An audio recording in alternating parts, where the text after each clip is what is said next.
나미비아 빈트후크 공항에서 짐바브웨 빅토리아 폴스 공항으로 향하는 항공기는 오전 10시 30분에 출발합니다. 최소한 3시간 전인 7시 30분까지는 공항에 도착을 해야 하거든요. 그러려면 6시 30분에는 숙소에서 체크아웃 해야 되기 때문에 서둘렀습니다.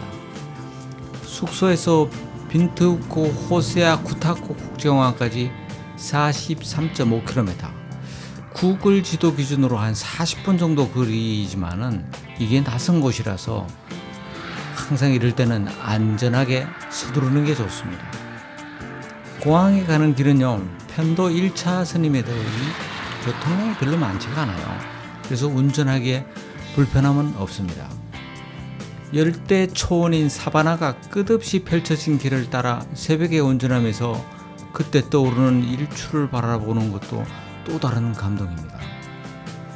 공항 주차장에서 이제 렌트카를 반납하고 돌아서는데 우리말 소리가 들려서 뒤돌아봤더니 70대 한국인 부부였습니다. 빈트후크에서 2달 살기를 마친 뒤에 짐바브웨 빅토리아 폭포로 간다고 하는 김영선 선생님 부부였는데요. 이러저러한 여행 이야기를 나누다가 빅토리아 폭포 공항에서 시내까지 같은 교통편을 이용하기로 하고 각자 발코니 창구에서 탑승 수속을 시작을 했습니다.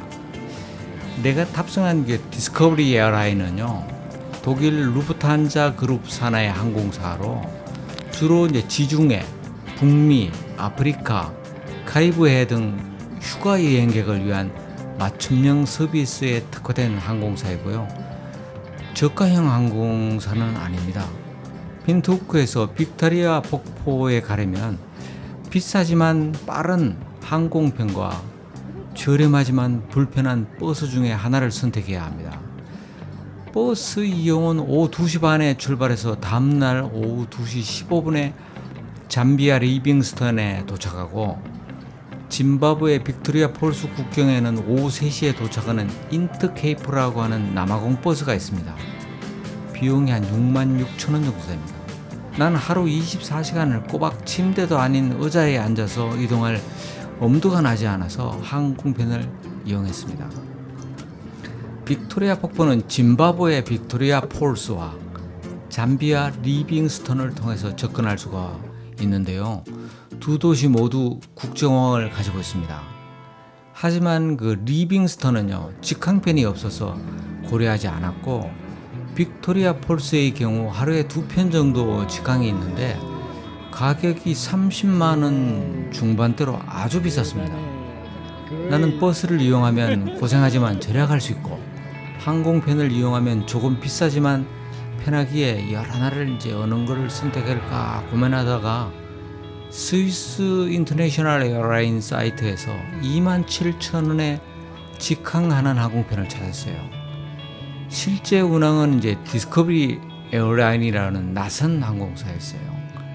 빈트후크와 빅토리아 폭포 간 항공편을 이용하려면요, 최소한 5개월 전부터 항공권을 검색해서 적당한 항공권을 발견할 즉시 구입하기 바랍니다. 출발하기까지 넉넉한 시간이 있어서 빈트후크 공항 라운지에서 커피와 간식을 즐기고 있던 중에 내가 탈 항공편 탑승을 시작을 하겠다는 방송이 나왔어요. 그래서 나는 아직도 1시간 이상 남았는데 이게 무슨 탑승이지? 라고 하면서 부랴부랴 게이트로 갔더니 승객 대부분은요, 이미 탑승을 완료했고 나하고 김영선 선생님 부부만 남아 있었습니다. 급하게 탑승하자마자 게이트가 막혔어요. 탑승이 종료된 거죠. 탑승 예정 시간까지 넉넉고 앉아 있었다가는 비행기 놓칠 뻔했습니다. 지금까지 항공편이 지연되는 것은 아주 자주 경험했습니다. 하지만 1시간 이상 일찍 출발하는 경우는 이게 처음이었던 것 같아요. 아프리카에는 하여튼 계획대로 되는 것이 없으니까 만반의 준비를 해야 합니다. 1시간 45분 비행하고 짐바브웨 빅토리아 폴스 공항에 도착했습니다. 짐바브웨는요, 사전 비자 없이 도착 비자가 가능합니다. 하지만 비자 발급 비용이 있어요. 짐바브웨만 여행하면 $30지만 나는 이제 짐바브웨와 리빙스톤 간의 복수 입국이 가능한 카자 유니 비자를 발급받았는데 이게 $50입니다. 카자 비자를 발급받으면 30일 동안 잠비아와 짐바브웨를 무한으로 입출국할 수 있어서 여행하기는 굉장히 편리해요. 숙소가 있는 잠비아 리빙스턴까지 가려면 20km 거리에 있는 국경까지 이동하고 난 다음에 출국과 이민 심사를 거쳐서 국경을 넘고 다시 12km로 가야 됩니다. 리빙스턴까지 곧장 가는 셔틀버스가 있기는 하지만 손님이 모두 차에 출발할 뿐만 아니라 46,000원으로 가격도 만만치가 않습니다. 다행히 이제 빈트우크에서 동행했던 김영선 선생님께서 시내까지 택시를 공유하자고 제안해서 비용 $30 중 $10를 부담했습니다. 두 분은 이제 N원 호텔에 내리고 나는 리빙스톤으로 가기 위해서 짐바브웨 국경으로 가면서 $5를 더 냈습니다. 도착하고 나서 안 사실이지만 1.5km를 7,000원을 냈으니 이거 굉장히 바가지죠. 빅토리아 폭포를 보기 위해 방문한다면 숙소는 리빙스톤으로 정하는 게 좋습니다.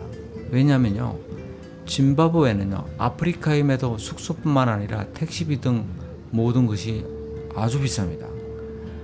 물론 아주 옆 나라인 잠비아 리빙스톤보다는 아주 약간 깨끗하고요, 아주 조금 정돈된 느낌이 있지만 뭐 바가지를 쓰고도 용서할 수준은 아닌 것 같아요.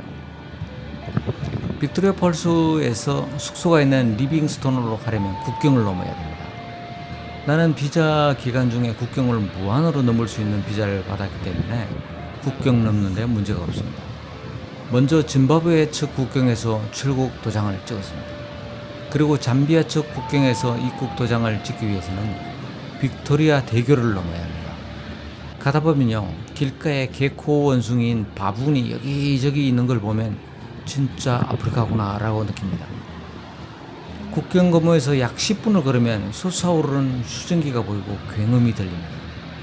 폭포가 보이는 빅토리아 대교입니다. 본격적인 투어가 아니라도 다리 위에서 바라보는 풍경만으로도 압도됩니다.